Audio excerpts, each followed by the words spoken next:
అందరికీ నమస్కారం. Welcome to AM Duniya channel. మన ఆంధ్రప్రదేశ్ గవర్నమెంట్ ఈరోజు పాలిటెక్నిక్ కామన్ ఎంట్రన్స్ టెస్ట్ 2025కు గాను నోటిఫికేషన్ అయితే రిలీజ్ చేయడం జరిగింది.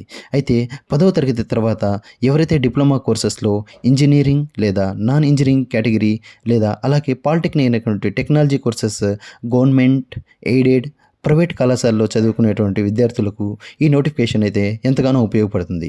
అయితే ఈ అప్లికేషన్ ప్రాసెస్ ఎలా అప్లై చేసుకోవాలి, ఏ విధంగా ఫిల్ చేయాలి అప్లికేషన్ ఫామ్, అలాగే దానికి సంబంధించినటువంటి మెటీరియల్స్, అలాగే ఎగ్జామ్కి సంబంధించినటువంటి ప్రొసీజర్ ఎలా ఉంటుంది, ఎగ్జామ్కి సంబంధించినటువంటి ఫీజెస్ అనేవి ఎలా ఉంటాయి అనే పూర్తి వివరాలు ఈరోజు మనం తెలుసుకునే ముందు దయచేసి ఈ ఛానల్ను సబ్స్క్రైబ్ చేసుకోండి. అలాగే ఈ వీడియోని పూర్తిగా చూడండి.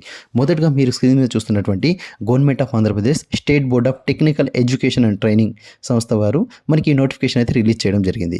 అయితే ఇక్కడ చూస్తున్నట్లయితే చూడండి, మనకి అప్లికేషన్ స్టార్ట్ అయింది. మనకి 12వ తేదీ మార్చి నుండి అయితే స్టార్ట్ అయింది అనమాట. లాస్ట్ డేట్ చూస్తున్నట్లయితే ఏప్రిల్ 10వ తేదీకి అయితే కంప్లీట్ అవుతుంది. మనకు ఎగ్జామ్ ఎప్పుడు కండక్ట్ చేస్తారంటే ఏప్రిల్ 30వ తేదీ అయితే మనకి ఎగ్జామ్ అయితే కండక్ట్ చేయడం జరుగుతుంది. అయితే దీనికి సంబంధించినటువంటి పూర్తి వివరాలు ఇక్కడ చూడొచ్చు. మనకి అప్లికేషన్ ప్రొసీజర్ చూస్తున్నట్లయితే మొదటగా అప్లికేషన్ ఫామ్ని ఫిల్ చేయాలి, ఆ తర్వాత ఫోటోగ్రాఫ్ మరియు సిగ్నేచర్ని అప్లోడ్ చేయాలి, ఫైనల్గా అయితే అప్లికేషన్ ఫీజుని పే చేయాలి. అలాగే మనకి హాల్ టికెట్ ఎప్పుడు రిలీజ్ అవుతుందంటే ఒక వారం ముందుగా, ఎగ్జామ్ ఏదైతే రోజు ఉందో ఏప్రిల్ 30వ తేదీ ఒక వారం ముందుగానే మనకి హాల్ టికెట్ అయితే రిలీజ్ అవ్వడం జరుగుతుంది. మనం డౌన్లోడ్ చేసుకోవచ్చు. ఇన్ కేసు మీరు అప్లై చేసేటప్పుడు ఏదన్నా సమస్యలు అయితే ఫిర్యాదులు చేయాలనుకుంటే దానికి సంబంధించినటువంటి ఫోన్ నెంబర్స్ ఇక్కడ ఉన్నాయి, దానికి సంబంధించిన ఈమెయిల్ ఐడి కూడా అక్కడ ఉంది, మీరు కాంటాక్ట్ అవ్వచ్చు అనమాట. మొదటగా మీరు ఎలా అప్లై చేయాలంటే ఇక్కడ చూడండి, ఆన్లైన్ అప్లికేషన్ అని ఇక్కడ పైన ఉందన్నమాట. ఇదే మీరు మొబైల్ నెంబర్ ద్వారా రిజిస్టర్ చేసుకోవచ్చు, లేదా 10th class hall ticket number ద్వారా కూడా మీరు రిజిస్టర్ చేసుకోవచ్చు అనమాట. మొదటగా ఇక్కడ చూడండి, మొబైల్ నెంబర్ ద్వారా రిజిస్టర్ చేయాలనుకుంటే దాని మీద క్లిక్ చేసినట్లయితే మీరు చూడండి, ఇక్కడ మొబైల్ నెంబర్ ద్వారా అయితే మీ మొబైల్ నెంబర్ని టైప్ చేసి ఓటీపీ వస్తుంది. ఓటీపీ తర్వాత ఇక్కడ ఓటీపీ ఎంటర్ చేసిన తర్వాత ఏదైతే స్టూడెంట్ డేట్ ఆఫ్ బర్త్ ఉంటుందో ఆ డేట్ ఆఫ్ బర్త్ని ఇక్కడ కన్ఫర్మ్ చేయండి. అలాగే స్టూడెంట్ చదివేటువంటి పాసింగ్ ఇయర్ 2025లో పాస్ అయ్యారా, 2024లో పాస్ అయ్యారా అనే ఇయర్, పాసింగ్ ఇయర్ అయితే ఇక్కడ ఇవ్వాలి. ఆ తర్వాత వచ్చి క్యాప్చా కోడ్ ఏదైతే ఉందో ఆ క్యాప్చా కోడ్ని అయితే ఇక్కడ ఫిల్ చేసిన తర్వాత సబ్మిట్ చేయాలన్నమాట. అలా సబ్మిట్ చేసిన తర్వాత మనకి ఒక అప్లికేషన్ అయితే షో అవుతుంది. ఆ అప్లికేషన్లో స్టూడెంట్ సంబంధించినటువంటి పేరు, ఇక్కడ నేను ఆఫ్లైన్ అప్లికేషన్ చూపిస్తాను, దాన్ని బేస్ చేసుకొని యాజ్ ఇట్ ఈస్గా ఉంటుందన్నమాట. ఇక్కడ చూడండి, మొదటిగా ఏం చేయాలి, స్టూడెంట్కి సంబంధించినటువంటి ఎస్ఎస్సి హాల్ టికెట్ నెంబర్ అయితే ఖచ్చితంగా ఇక్కడ ఫిల్ చేయాలి. అలాగే వారికి సంబంధించిన మొబైల్ నెంబర్ అయితే ఆల్రెడీ మీరు రిజిస్టర్ చేసుకున్నారు కాబట్టి ప్రాబ్లం లేదు. నెక్స్ట్ ఇక్కడ చూస్తున్నట్లయితే స్టూడెంట్ యొక్క నేమ్ అయితే ఖచ్చితంగా 2 times అయితే ఫిల్ చేయాలి. వారి యొక్క ఆధార్ కార్డ్ నెంబర్ అయితే ఇవ్వాలన్నమాట. అలాగే వారి ఫాదర్ నేమ్, అలాగే జెండర్ ఇవ్వాలి. అలాగే స్టూడెంట్ ఉన్నటువంటి అడ్రస్ డీటెయిల్స్ అనమాట. వారి అడ్రస్ పర్మనెంటా లేకుంటే కరస్పాండింగ్ అడ్రస్ అనేది ఇక్కడ ఫిల్ చేయాలి. ఆ తర్వాత వారి ఏరియా ఉన్నటువంటి డిస్టిక్, పిన్ కోడ్ నెంబర్ అన్నీ ఇవ్వాల్సి ఉంటుంది.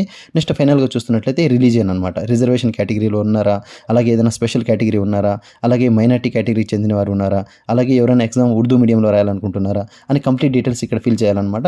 ఇలా ఫిల్ చేసిన తర్వాత మనకి డీటెయిల్స్ అయితే కంప్లీట్ అవుతాయి. మళ్ళీ ఈ టెస్ట్కి సంబంధించినటువంటి కీ పాయింట్స్ మనం చూస్తున్నట్లయితే ఎగ్జామ్ అనేది ఏప్రిల్ 30వ తేదీ మనం కండక్ట్ చేయడం జరుగుతుంది. కంప్లీట్గా ఆఫ్లైన్లో కండక్ట్ చేయడం జరుగుతుంది. దాంతోపాటు దీనికైతే ఏజ్ లిమిట్ లేదనమాట. ఎగ్జామ్కి ఎగ్జామ్ ప్యాటర్న్ చూస్తున్నట్లయితే మొత్తం ఆబ్జెక్టివ్ టైప్ అనమాట. మొత్తం 120 క్వశ్చన్లు. 120 క్వశ్చన్లలో 50 మార్క్స్కి మ్యాథమెటిక్స్, 40 క్వశ్చన్స్ అయితే ఫిజిక్స్, అలాగే 30 క్వశ్చన్స్ కెమిస్ట్రీ అనమాట. ప్రతి ప్రశ్నకి అయితే మనకి 1 మార్క్ ఉంటుంది. అలాగే 4 ఆప్షన్స్ అయితే ఇవ్వడం జరుగుతుంది అనమాట. నెగిటివ్ మార్కింగ్ అయితే లేదు. మొత్తం ఈ ఎగ్జామ్ మనకి 2 గంటల డ్యూరేషన్ అయితే ఉంటుందన్నమాట. ఫీజెస్ అయితే ఓసీ మరియు బీసీ క్యాస్ట్ వారికి అయితే 400 రూపాయలు, ఎస్సీ ఎస్టీ క్యాస్ట్కి చెందిన వారైతే 100 రూపాయలు అయితే పే చేస్తే సరిపోతుంది అనమాట.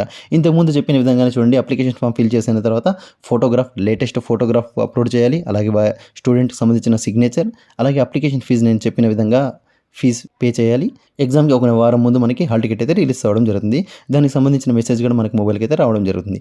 ఇప్పుడు మీరు అప్లికేషన్ ఫిల్ చేశారు, పేమెంట్ చేశారు, అప్లికేషన్ సక్సెస్ అయినట్టుగా మీకు మెసేజ్ అయితే రావడం జరిగింది. ఇప్పుడు స్టూడెంట్కి ప్రిపరేషన్ ఎలా, దీనికి సంబంధించినటువంటి మెటీరియల్ అయితే నేను నా వీడియో లింక్లో ఇవ్వడం జరిగింది. ఇంగ్లీష్ మీడియం వారికి మరియు తెలుగు మీడియం వారికి సపరేట్గా అయితే ఇవ్వడం జరిగింది. ఇంగ్లీష్ తెలుగు మీడియం వారు చక్కగా మనకు చదువుకోవచ్చు అనమాట. ఈ మెటీరియల్ మీరు డౌన్లోడ్ చేసుకొని మొత్తం ఎంసీక్యూస్ కావచ్చు, ఆ చాప్టర్ సంబంధించిన కంప్లీట్ డీటెయిల్స్ అయితే ఇందులో ఉన్నాయి. దీన్ని ప్రిపేర్ అయ్యి కూడా మీరు ఎగ్జామ్ అయితే రాయవచ్చు అనమాట. అయితే ఈరోజు మనం పాలిటెక్నిక్ ఎగ్జామ్కి ఎలా అప్లై చేసుకోవాలి, అలాగే ఏ డాక్యుమెంట్స్ కావాలి, మరియు ఏ విధంగా మనం ఫీజు పే చేయాలి అనే కంప్లీట్ డీటెయిల్స్ ఈరోజు మీరు తెలుసుకోవడం జరిగింది. ఈ విషయాన్ని ప్రతి ఒక్కరికి షేర్ చేయాలి. అలాగే 10వ తరగతి ఎగ్జామ్స్ రాసే విద్యార్థులందరూ ప్రతి ఒక్కరూ పాలిటెక్నిక్ ఎగ్జామ్స్ కోసం అప్లై చేసుకునే విధంగా మీరు హెల్ప్ చేస్తారని నేను కోరుకుంటున్నాను.